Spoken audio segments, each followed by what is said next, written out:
Welcome back to the Somatic Enneagram podcast, and thank you so much for continuing to like, listen, follow, and rate the podcast. It goes a long way towards helping to spread the word, and we are thankful for you. If you're someone who feels like there's something more out there, something bigger, something more essential that you haven't quite touched yet, then today's episode is for you. This episode is a two-parter. Many people are beginning to realize that the way that they've been living isn't serving them anymore. They're ready for change, seeking new paths, and looking for practitioners who can help them reconnect with something deeper within themselves. Part 1 of this conversation looks into the many methods and modalities available for personal healing and inner work. We'll be exploring the Somatic Enneagram and discussing when it's the right time to dive into this work. Is it even for everyone? Perhaps not. But for those who feel a pull towards something greater, something more complete, this might just be the practice you've been searching for. And so, here's part 1. There are so many healing methods and modalities out there, and many people are starting to wake up to some of the realizations that we talked about last time, that the way they're operating hasn't been working, or they're ready to try something new, or they are looking for support and looking for healers or practitioners out there to help them reconnect with something in themselves. And I would love to hear you talk more. We've talked about some of the modalities you've studied extensively, but when is it time for somebody to dive into this somatic Enneagram work? And when is it not time to do that? And maybe people would be served better by some other sort of practice. Yeah, that's a very good question. I just have always said that I don't think this teaching is for the masses. It really does require that you've come to the realization that your life as it is, that there is something important for you to reach for, that you don't even know what, but that there is something bigger to be experienced, something more complete to know, something more,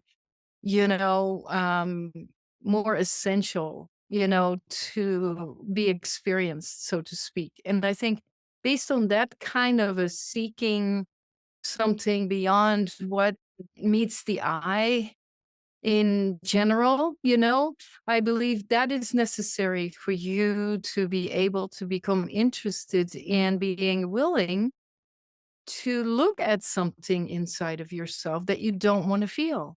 Like I say, this is an unpopular proposition. This is not a marketing tool.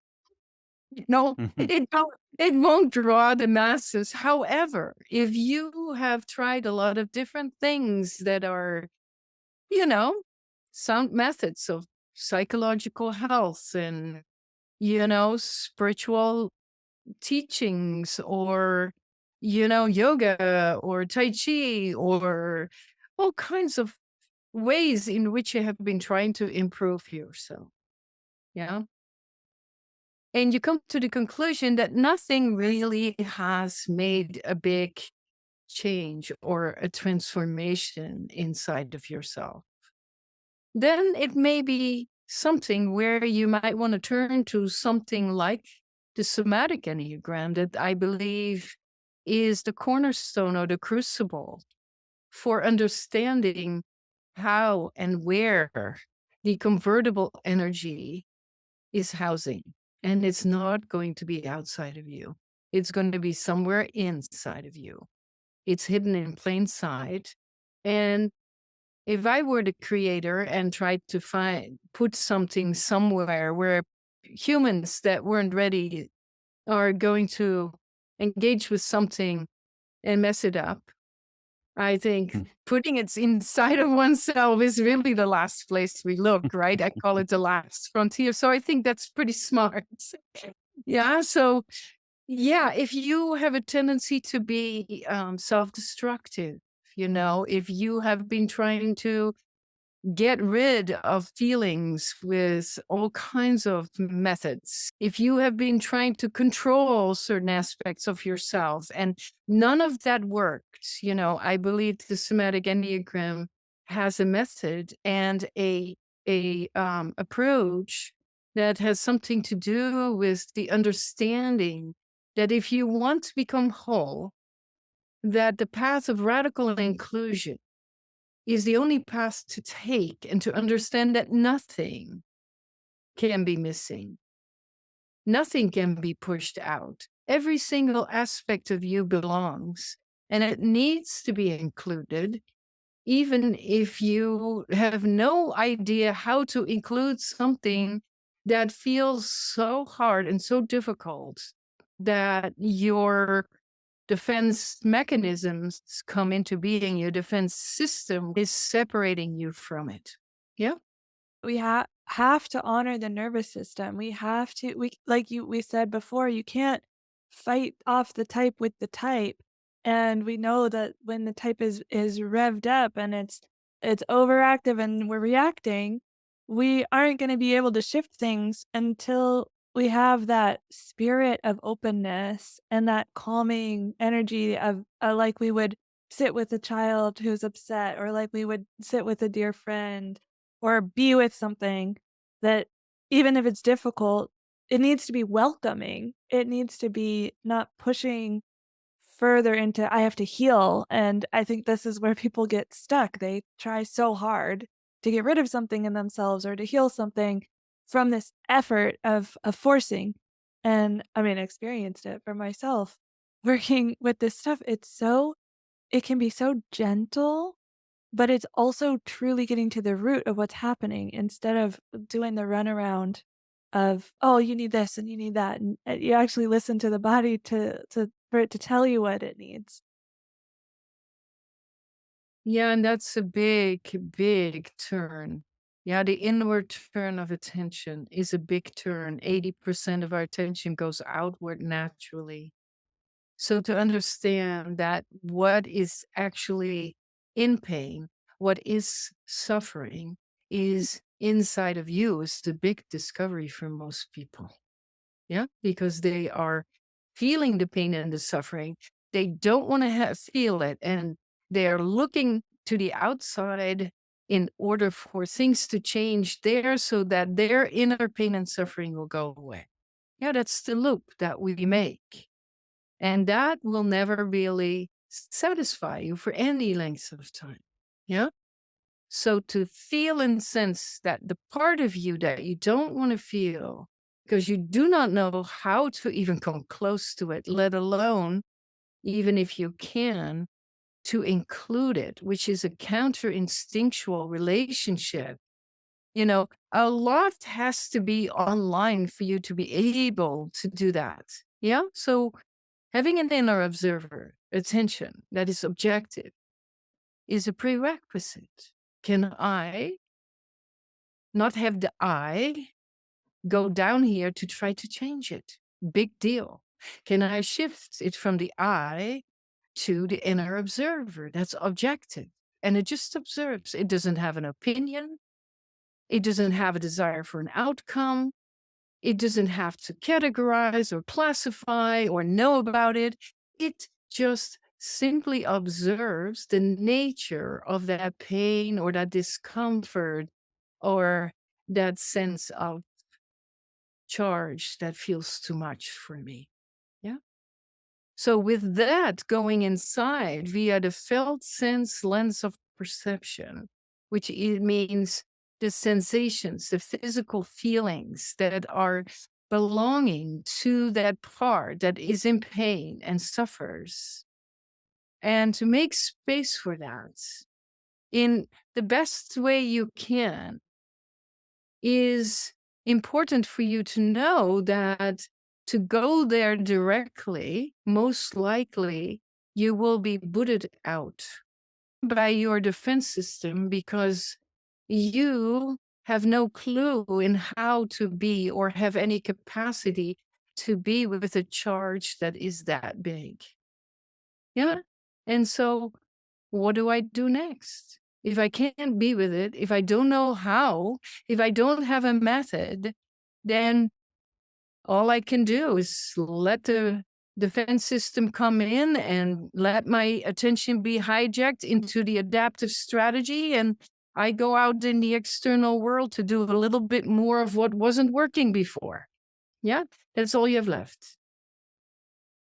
So knowing that there is a sound method that you can use via the inner observer and the placement of attention via the felt sense, letting the breath move through the inner territory the way it already is without you doing anything to make it happen, which is already a big deal.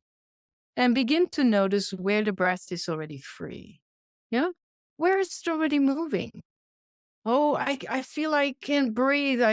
I don't know how to breathe. In the meantime, I notice I'm not turning blue. Oh, which means even though it feels like I'm not breathing, I'm getting enough oxygen. I'm not dying. Yeah? Mm. Big deal. So, okay, let's just keep breathing. We're in the little places that are already open because I am alive. I can continue to do the exact same breathing, shifting my attention to where the breath is already being received inside of me into the open places. Now you sustain your attention, inner observer attention there, without letting yourself be drawn to that overwhelm, which your automatic placement of attention wants to do in order to get rid of it.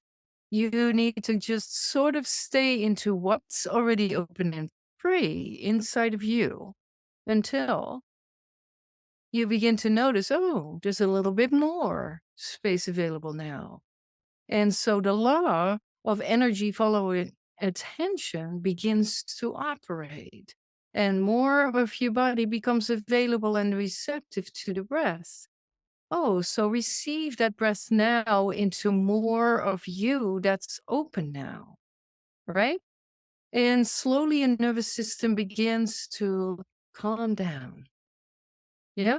The threat of you potentially being overwhelmed by that pain inside is now not happening, not because you're pushing or changing it, not because you're ignoring it. It's because you are placing your attention on the part of you that's already alive in order to prepare yourself to bring a resourced, open, calm part of yourself closer to that part that has a tendency to rev up. This is the only way that you are honoring and respecting your body's nervous system and how it operates automatically in order to protect you from harm, consciously trusting the movement of the breath and telling your nervous system and your brain that you're alive, you're not dying, you have survived that situation a long time ago, and you're not in the same situation now. Big deal. Huge deal. And Yeah. I love the way you're describing it, which is,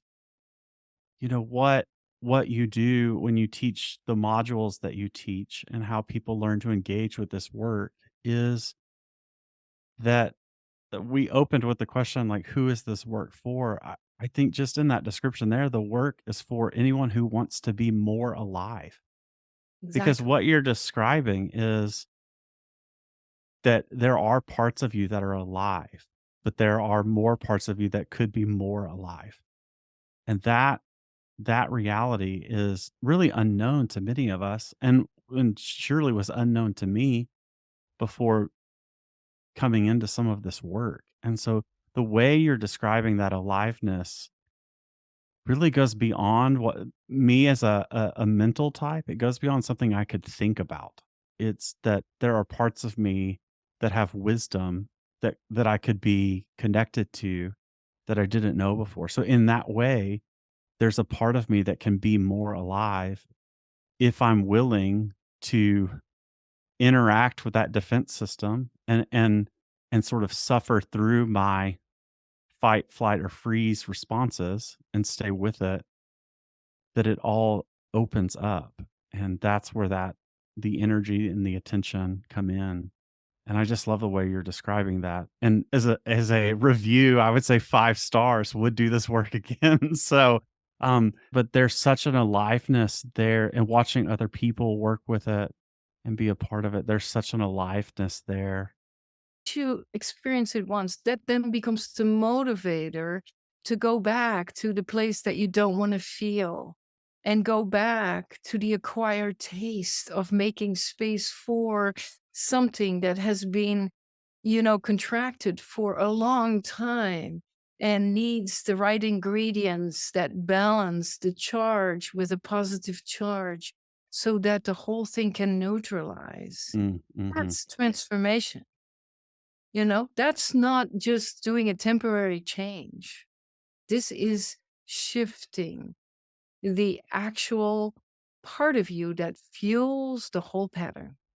That takes the wind out of the sails. And all of a sudden you have a choice. Oh, I can now choose, whether or not I stay in my seat or I have to jump up and do this because my type structure has gotten into the habit of having to assert myself to do something in order to bring strength into the world. That is now becoming a choice. I'm wondering if you can say more about what you call the convertible energy and how that framing of it helps us really go into the transformation work instead of staying stuck in the automatic patterns. Mhm. So the convertible energy lies in the avoidance of your type. So for type 8, it's vulnerability and weakness. Yeah. I avoid it like the plague from my pattern's perspective. And therefore, I have no access to it because when I go there, pain and rev and everything starts to happen. So I've learned not to go there. Yeah. Why is it convertible energy? There is a lot of life force that is there that actually is connecting to my innocence. My vulnerability is connected to my innocence. It's connected to the truth, the holy truth, my divine truth of being a human being this time on this planet, only one. Yeah, I don't have to be all powerful like my little psychological, you know, part of my type is saying. Yeah, I don't have to fight for my right to be worthy to exist. I don't have to do that because I can play. I can be innocent. I can have access to holy truth to the point to where I know I will be guided. I know I will receive a certain amount of empowerment if I need it, if it's needed from a divine point of view. It's not up to me. What a relief. It's not up to me.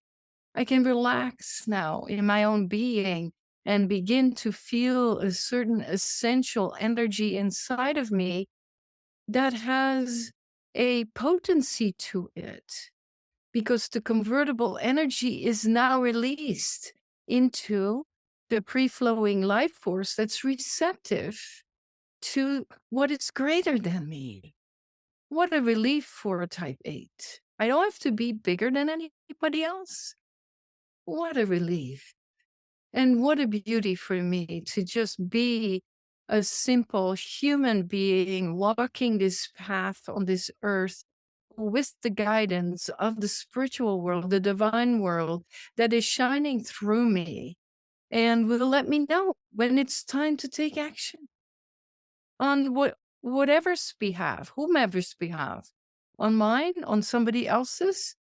Yeah, it's not about not doing anything. It's being receptive to something that's greater, that is beyond me. And that's what it allows you to go towards in 9 different ways. Yeah. All that energy that's locked up from avoiding going there. It's so interesting just thinking from my perspective as a 9, you're holding back that energy from yourself, but having all this rev energy Whereas for me, I feel really exhausted by the whole process of not going to the place that feels separate in myself. And the work for me, I feel like I have so much more energy, and I hear you describing much more calm. The energy I have when I'm more open is also calm, but it's active, and it's so fascinating type by type what it looks like to have all that energy locked up and preventing us from being in a place that feels good. It just feels like that aliveness that Aaron mentioned and that you're speaking to, and I know we're never gonna be able to capture it in words because it is such a felt sense experience. I just wanted to highlight how that some of the different types are gonna experience that really differently. Because I would imagine 8s feel like they have a lot of aliveness in them, but the quality of it, when you're including the innocence, how you described it is so different, like qualitatively different.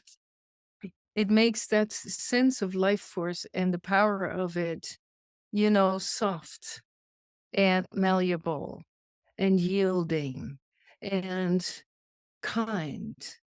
That kindness that comes through including that vulnerability is just such a gift, and then to learn how to walk in that and with that vulnerability and the strength all at the same time. Yeah, and what is something that's essential in the middle of that connects these two aspects of self so that it doesn't have to be asserted from an ego perspective that is trying to defend itself against an aspect of reality. So for you as a 9, it's inner conflict and the pain of separation. Yeah, ironically, you're asked to become separate first so that you can be fully present to receive your divine nature. You cannot receive it through merging. It's impossible. Yeah. And for you, Aaron, as a 5, that avoidance, that deep avoidance of that part of you that has no taste for ignorance or not knowing or the void or whatever, that is something that is so triggering. And so much charge is there from an early perspective point of view and experience that for you to go to include that unknown and the unknowable, yeah, and the void is a way that your knowing becomes opened up towards direct knowing, where spirit begins to, drop wisdom into your being, as a three Right. centered being. Yes? Right. Right. And we do this work in 9 different ways. And our ego has our hands wrapped so tightly around what we're defending. I loved how you said in a previous episode about a finite world, but we have our hands wrapped so tightly around surviving this finite world that we exert so much effort to protect ourselves. If we can get to the place where we are open to the resources and the support of the world around us and the divine spaces that are around us, that just opens our hands, and that's for me is where that aliveness has come in. And we all do that, and we all have our hands wrapped really tightly around 9 different things. And so if we can what is so beautiful about this work is that it opens us up. It opens our hands to something that we would not have known otherwise. But we do have to be willing to take a first step towards it. Yeah, and who would have known that what feels so overwhelming and too much and uncomfortable and painful is the convertible energy where the pearl of our essence is hidden in that energy. And once it Mm, gets included and it starts to move and becomes a part of you, there is a sense of wholeness and also this incredible amount of receptivity and gratitude, besides just yes. deep Yes. relief. It's just amazing. Yeah. Do you feel that people need to be seeking that wholeness specifically, or can the work meet them when they think they have a different kind of goal? Like if somebody comes in and says, "Well, I'm not in the place in my career where I want to be," or "My relationship is struggling," do they have to know that they're being kind of triggered on that essential wound in order to work with it? Like, when is it that they might need other kinds of support before they can really go to that place and retrieve that aliveness? Nobody knows what they're looking for in the beginning. Nobody knows. There is a book out like Fumbling Your Way to Ecstasy, right? I mean, there is just a way that we go with trial and error, and sometimes we don't even know we were looking. And a big thing happens in your life where everything you thought you knew was taken away from you. And you're in this shock point of your life, and you say, I have no idea who I am, where I'm going, what I'm doing. All I know is that I can't live like this. And they seek help. And depending on oh, what they are ready for and how much that creates an avenue for them to understand that there is so much more than they ever would have known before. Yeah, because that's the hard part. If your life goes sort of good enough, it's not an impetus for transformation. Yeah? Unfortunately, in all of our lives, we get this opportunity of being sideswiped or backstabbed, or the rug is pulled out from under us. We all get these experiences. And some people, all they think about is, well, if I just can get my feet back underneath me and I can survive, that's good enough. And other people say, I cannot even formulate what I need right now. And sometimes these people can go all the way. Who knows what they're ready for, what their soul is ready for is not up to me. I would recommend for anybody to take whatever is not working in their lives and, seek some contact with, looking at, so what in me is suffering? What in me is in pain?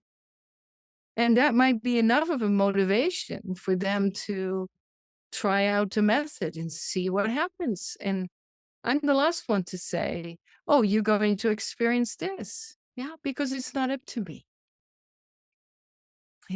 I would say the invitation is open. If you want to try it out, if you think you're ready, come and try it. And if it doesn't work, it's okay too. You know? I love that about the work is, having experienced and witnessed so many openings from people that are lasting. And of course, then we bump up against the next thing, but it's a very different draw than some sort of promise of where you might go. And I think framing it again in the spiritual context or the vertical context of, do you hear the call? Do you hear something bigger than yourself, bigger than your life, drawing you toward being ready and willing to let go of some of the things that have seemingly kept you safe? And they did.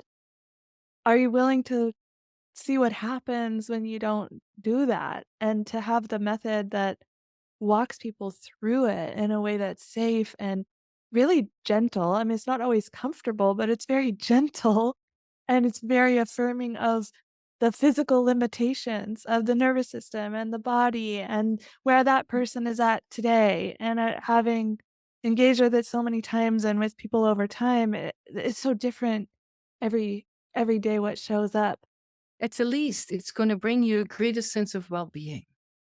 If you follow the method, it is so bulletproof that way. And it's interesting to use that word because it really does not work. Anybody can do it. The method is simple. That doesn't mean it's easy to do, but especially if you seek some facilitation of people that have studied this work, there is a wonderful result that I can underwrite that will help you feel received by somebody else, feel held by somebody else. You learn how to go through places that you never thought you would ever be able to be within yourself.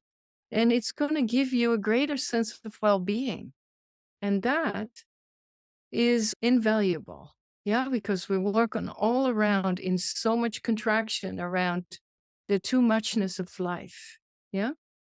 So I wouldn't predict on who is going to go all the way to that essential nature point of view and that, utter state of non-dual awareness to where the reconciliation, it has become a state and that is receptive. And there is no need to contract against anything, but there is also no restriction around you going into the world and express yourself, right? It's so free. Yeah, and I find it to be so crucial, and you talk about this a lot in the training, that whoever is facilitating and holding space has to have some space inside themselves in order to meet and to facilitate the method appropriately. You can't fake it. You can't phone it in because there's some way that we just can't make it happen, and any amount of trying to make it happen will get in the way of people experiencing the results that they're that are possible, that may come, that we don't know exactly what they're gonna look like. So I just wanted to say that too, because they're talking about, who is drawn to really going deep with this work and what's possible with it, and to also know that there's a sacredness to the method of it and that the holders of it need to be engaged in the method and the practice themselves of knowing how to breathe and be open while they're holding space for somebody. Yeah, and even simpler yet, everybody that comes to you that is alive has space inside. They're breathing. So that's the prerequisite. All they have to remember is to go to the part of them that is breathing and that has survived and is alive now. Yeah. So it's not about people having to make space for that. This is already there when they're coming to you. And at the least, you can shift their attention to that part of their breath that's already moving. And if you stay there with them long enough, they're going to receive relaxation and calming and being more present and grounded. They're going to receive that. It's an inevitable result. And I find, and I think you've spoken to this a bit, when somebody is so stuck and they can't be invited to be with themselves in that way because of what they've experienced or because of how tightly wound this pain is, even though they have the capacity to do it, it sounds like that's when they might need a little more um, support to a sense of I guess I'm trying to get at there are times when it's not available to everyone, even though the method sounds simple, and they may need a little bit of support before they can open in the way that we work with them. So let's rephrase that a little bit because I know what you're trying to say, and I believe, and correct me if I'm wrong, that what you're saying, people perceive that they don't have any space. People perceive that they cannot, do this simple instruction on their own. Yeah, people perceive that that is not possible. But the fact that they are not turning blue means it is already happening. They just can't find it. And that can be helpful to have a companion or a facilitator or a friend just focus their attention with them and allow them to notice that that perception that they can't is actually not representing the truth in this moment. Does that make sense? Yeah, I guess trying to get at when would they need some other modality or some sort of, if they don't have the level of inner observation yet. There are lots of different ways in which people can seek help, whether it's psychological psychotherapy help, whether it is going to somebody who will give them a lovely massage, whether it's somebody who will give them some medication for a little bit in order to calm the nervous system down. I mean, there's all kinds of different ways in which these more intractable perceived conditionings can operate, right? So, but if somebody is having the notion that they need help and they reach out for help and they would call you Karen or Aaron, this is at least something that you can work with while you're with them and allow them to co-regulate with you. And that may still be very effective, even though they may still need some medication or some other ways of receiving the support that they need. For sure. That's not excluded. This work is really about people with good enough egos and good enough, health in order for them to be able to do not this as a cure for anything, but this more as a assistance and a guidance for their own development into greater awareness. Yeah, I think that's why it works so beautifully with spiritual direction, like Erin does, and with this more holistic kind of support and holding with the kind of work that I do as well, because it's not about fixing a certain malady. This is a deeper piece where we're really working with what's showing up in the ego and how to do how to work with it in a way that is honoring and trusting of the person wherever they're at on their journey as a human. Yeah, absolutely. Thank you for listening to this episode of the Somatic Enneagram podcast. You can learn more about Marion Gilbert, her teachings, and sign up for her training modules by visiting mariongilbert.com or somaticenneagram.com. The Somatic Enneagram podcast co-hosts Karen Burley and Aaron Maines are both trained in the Marion Gilbert method and work with clients in person and online. Head to the show notes to learn more. Help us grow this podcast by subscribing, leaving a review, and please share it with your friends. Until next time.